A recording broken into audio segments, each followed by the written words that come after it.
যোৱা কেইদিনমান আগতে আমাৰ BTC কাৰ্যালয়ত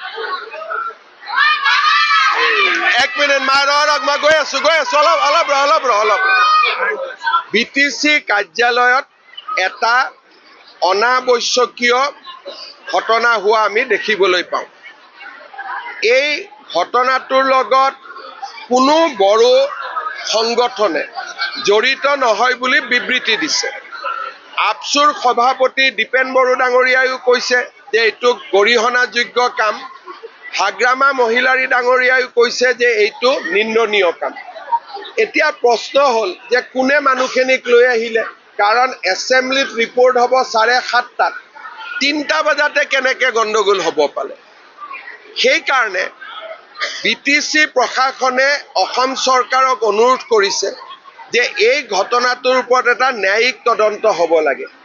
আমি গুৱাহাটী উচ্চ ন্যায়ালয়ৰ অৱসৰপ্ৰাপ্ত ন্যায়াধীশ ন্যায়মূৰ্তি হীৰেন্দ্ৰনাথ শৰ্মা ডাঙৰীয়াৰ হতুৱাই বা তেখেতৰ দ্বাৰা এই তদন্তটো সম্পূৰ্ণ কৰিব খুজিছোঁ।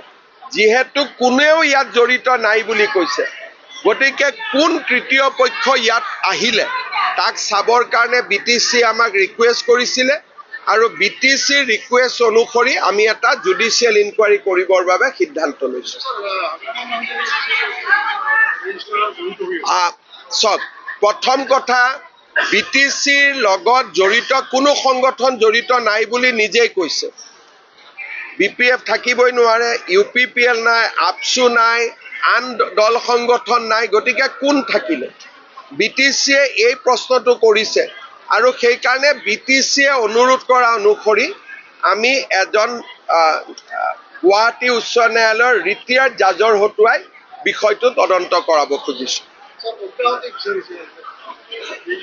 না, মই বাকীলৈকে নাযাওঁ, যিখিনি মোৰ এখতিয়াৰত সেইখিনি মই কৈছোঁ। ৰেজিষ্টাৰৰ বিষয়টো মোৰ এখতিয়াৰত নকৰে, সেইটো VCয়ে চাব।